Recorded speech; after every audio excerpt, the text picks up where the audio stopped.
लालची सौतेली माँ। बहुत समय पहले की बात है। एक सुलेखा नाम की लड़की अपनी सौतेली माँ रेखा और अपने पिता सुंदर के साथ रहा करती थी। सुलेखा की एक सौतेली बहन भी थी जिसका नाम था रोशनी।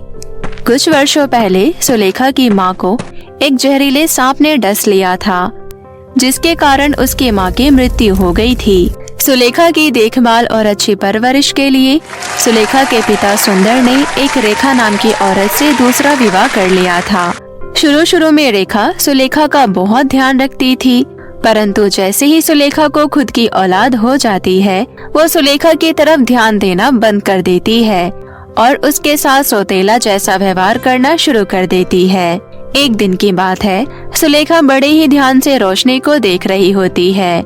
रोशनी किसी पार्टी में जाने के लिए मेकअप कर रही होती है कि तभी वहाँ पर उसकी सौतेली माँ रेखा आ जाती है। अरे तुम यहाँ खड़ी रोशनी का मुँह क्या देख रही हो? अंदर जाकर घर के काम करो, समझी? घर के सभी काम हो चुके हैं माँ। अच्छा तो एक काम कर, जल्दी से पूरे घर में झाड़ू लगा दे। देख फर्श पर कितनी धूल जम रही है। मेरी बात ध्यान से सुन, हम दोनों माँ बेटी एक पार्टी में जा रहे हैं और वहाँ से खाना खा कर ही आएंगे, तो तू अपने और अपने पिता के लिए कुछ बना लियो। हम दोनों को पार्टी से आने में जरा देर हो सकती है। ठीक है मम्मी जी, अगर आपकी इजाजत हो तो क्या मैं रोशनी का मेकअप यूज कर सकती हूँ? रोशनी को यूँ सजता देखकर आज मेरा भी सजने संवरने का बहुत मन कर रहा है। चुप कर काली कलमुही, ये कोई आम मेकअप नहीं है जो मैं तुझे लगाने दूं। ये ब्रांडेड मेकअप किट है, ये तेरे काले बदसूरत से चेहरे पर लगाने के लिए नहीं है। अगर तूने इस मेकअप किट को छूने की कोशिश की तो मैं तुझे मार मार कर लाल कर दूंगी। चलो रोशनी बेटी, हमें पार्टी में जाने के लिए देरी हो रही है। देख सुलेखा की बच्ची, मेरे पार्टी में जाने के बाद मेरे मेकअप को छूने की जरा भी कोशिश मत करना, नहीं तो पार्टी से आने के बाद मैं तेरी बहुत पिटाई करूंगी। अच्छे से समझ लेना मेरी बात को, वरना तुझे तो पता ही है कि आखिर बार मैंने तेरा क्या हाल किया था। ठीक है रोशनी, मैं तुम्हारे जाने के बाद तुम्हारे किसी भी सामान को जरा भी हाथ नहीं लगाऊंगी। और इस तरह रेखा और रोशनी तैयार होकर पार्टी के लिए निकल जाते हैं। यहाँ सुलेखा पूरे घर में झाड़ू लगाने के बाद अपने कमरे में जाने लगती है। सुलेखा अपनी माँ की तस्वीर के आगे बहुत जोर जोर से रो रही होती है। आप मुझे छोड़कर क्यों चली गई? जब से आप गई है मेरी तो तकदीर ही रूठ गई है। मुझे आज भी अच्छे से याद है, आपके होते हुए मुझे कभी भी किसी चीज की कोई कमी नहीं होती थी, न ही खाने पीने के लिए और न ही पहनने ओढ़ने के लिए। इसी तरह सुलेखा अपनी माँ की तस्वीर से बातें कर रही होती है कि तभी उसके पिताजी घर आ जाते हैं और अपनी बेटी को आवाज लगाते हैं। अरे सुलेखा, कहाँ हो तुम? जल्दी आ जाओ, देखो तो मैं तुम्हारे लिए मोमोज लेकर आया हूँ। जल्दी आ जाओ, नहीं तो मोमोज ठंडे हो जाएंगे। अपने पिता की आवाज सुनकर सुलेखा नीचे आ जाती है। ये लीजिए पिताजी, पानी पी लीजिए। अरे मैं आया नहीं कि तू पानी लेकर आ गई। कितनी प्यारी है मेरी बेटी। देख मैं आज तेरे लिए मोमोज लेकर आया हूँ। पिताजी, माँ और रोशनी पार्टी में गई हैं और कह रहे थे कि उन्हें पार्टी से आने में जरा देरी हो जाएगी और वो खाना खाकर ही आएंगे। कोई बात नहीं बेटी, उन्हें आराम से आने दो, तब तक हम दोनों बाप बेटी मोमोज के मजे लेते हैं।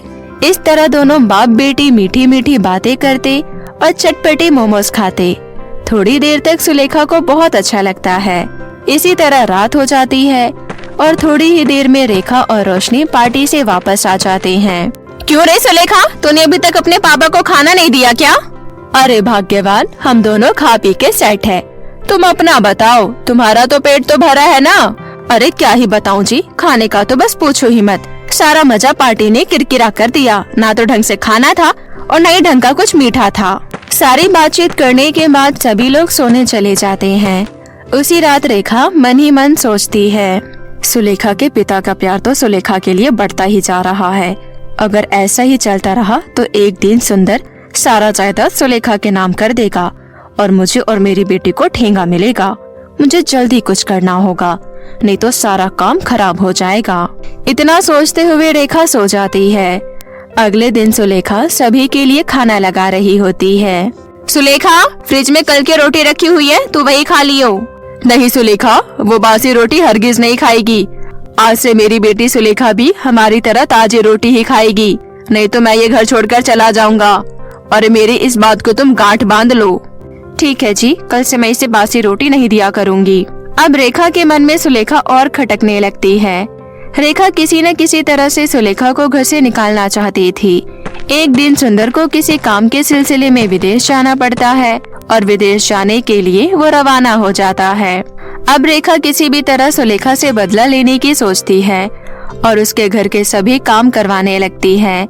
सुलेखा बिना कुछ कहे घर के सभी काम बहुत अच्छे से करती है ताकि रेखा को कुछ कहने का मौका ना दे सके। परंतु रेखा ने तो जैसे सुलेखा को बाहर निकालने की ठान रखी हो।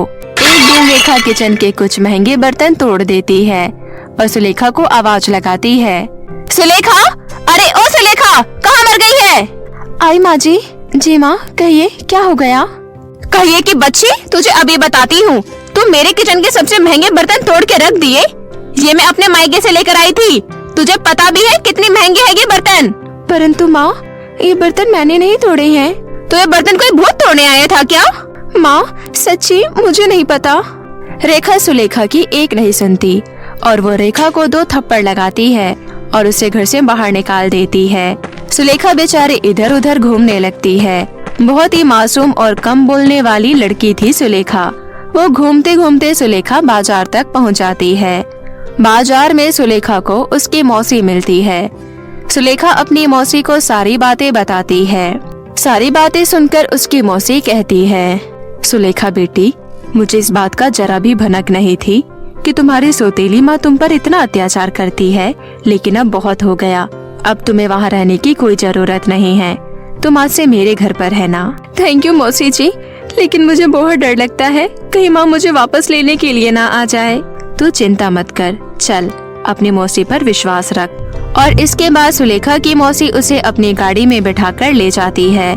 सुलेखा की मौसी सुलेखा का एडमिशन करा देती है और इस तरह सुलेखा की जिंदगी पूरी तरह बदल जाती है और वो हंसी खुशी से अपनी मौसी के साथ ही रहने लगती है।